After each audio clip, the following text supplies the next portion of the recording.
जादू का जाल। दोस्तों, तिलस्म देव की इस सीरीज के पहले भाग में आपने पढ़ा कि राजा चंद्रगुप्त अपने दोनों बेटों वीरगुप्त और मनीष इनके लिए जनता के समर्थन के लिए चुनाव दिवस का ऐलान करते हैं, जिससे राजकुमार वीरगुप्त थोड़ा चिंतित हो जाता है। उसे डर होता है कि कहीं उसके भाई को न चुन लिया जाए। उधर रात को दिखाते हैं, रात को नकाबपोश आते हैं कुछ और गांव में आग लगा देते हैं, सारे गांव में। और वहाँ राजा के परिवार का किसी का लॉकेट गिर जाता है। जब वो आग बुझा के अगले दिन सुबह तभी राजकुमार वीरगुप्त आते हैं और उन सब के लिए 100 स्वर्ण मुद्राओं का ऐलान करते हैं। अब उसके आगे, राजकुमार, क्या मैं पूछ सकता हूँ आपका राजा घराने का प्रतीक चिन्ह कहाँ है? प्रतीक चिन्ह? हम शायद उसे पहनना भूल गए। वह हमारे कक्ष में रखा होगा। मेरा राजघराने का प्रतीक चिन्ह कहाँ गया? उफ। किंतु तुम ये सब क्यों पूछ रहे हो? इसलिए राजकुमार, क्योंकि कल रात आप यहाँ आए थे और उसे यहाँ गिरा गए हैं। कल रात? क्या बकते हो? हम कल यहाँ कब आए थे? कल रात उस वक्त जब हमारे गांव में आग लगाई गई। और यह रहा आपका राजघराने का प्रतीक चिन्ह।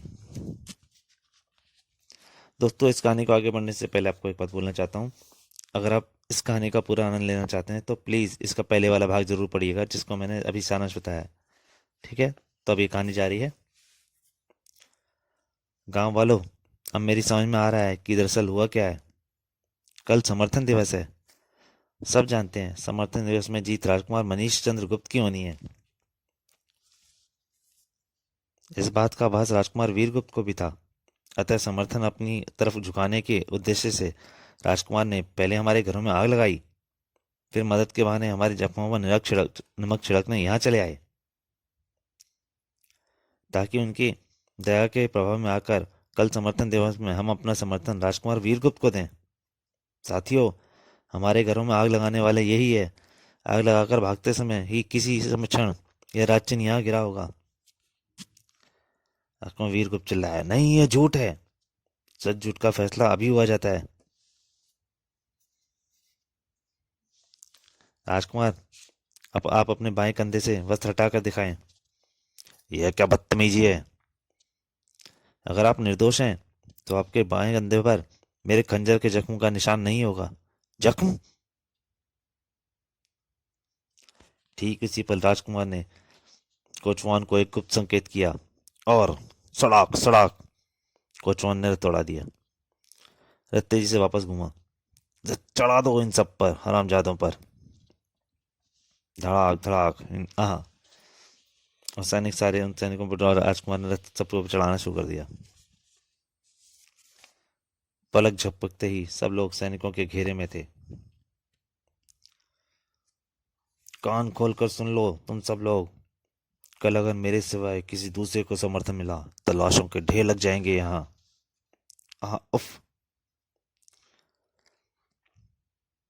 अगले दिन समर्थन के पश्चात, महाराज, राजकुमार मनीष को अधिक समर्थन मिला है। नहीं। ओह। राजकुमार वीर कुछ खड़ा हो गया। मैं इस समर्थन को नहीं मानता। बड़ा होने के नाते आपको राज सिंहासन मुझे ही सौंपना होगा पिताजी, अन्यथा इसे मैं अपना मान समझूंगा। बैठ जाओ वीरगुप्त। प्रजा के फैसले को भला हम कैसे बदल सकते हैं?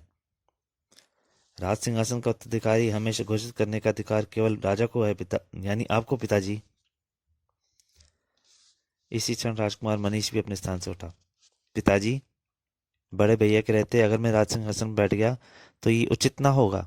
मैं चाहता हूँ आप राजगद्दी बड़े भैया को ही सौंप दी जाए। हम तुम्हारी भावना को समझते हैं पुत्र मनीष, किंतु राजा को चुनने का अधिकार केवल प्रजा को होना चाहिए, और प्रजा ने तुम्हें चुन लिया है। कल तुम्हारा राज तिलक होगा, यही हमारा भी अंतिम फैसला है। भैया, मुझे क्षमा कर दें। मैंने पिताजी को मनाने की बहुत चेष्टा की, मगर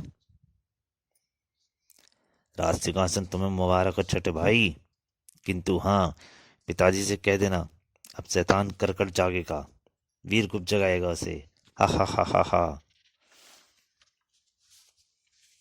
राजकुमार वीरगुप्त हवा के झोंके के समान बाहर निकल गया। हा हा हा हा हा। नहीं, रुक जाइए भैया, यह राजगद्दी आपकी है। ऐसा अनर्थ मत कीजिए, राज्य में तबाही मत मचाइए।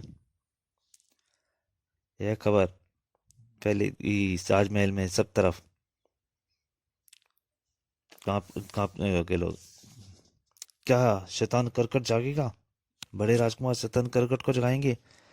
तबाही दूर नहीं। राजा चंद्रगुप्त तो यह सुनकर उछल ही पड़े। मेरा बेटा शैतान करकट को जगाएगा? हाँ पिताजी, भैया यही सब बड़बड़ाते हुए यहाँ से गए हैं। सुना तुमने रानी, हमारा बेटा शैतान करगट को जगाएगा, केवल इसलिए कि उसे प्रजा का फैसला मंजूर नहीं। नहीं, मेरा वीर ऐसा नहीं कर सकता। किंतु माँ, पिताजी, इस समय इन सब बातों का समय नहीं है। सब जानते हैं, अगर शैतान करकट आजाद हो गया तो वह हमसे प्रतिशोध लेगा, पूरे राज्य को तबाह व बर्बाद कर देगा। तो दोस्तों, ये कहानी जारी है। इसके अगले भाग के लिए थोड़ा सा इंतजार कीजिए। तब तक के लिए नमस्कार।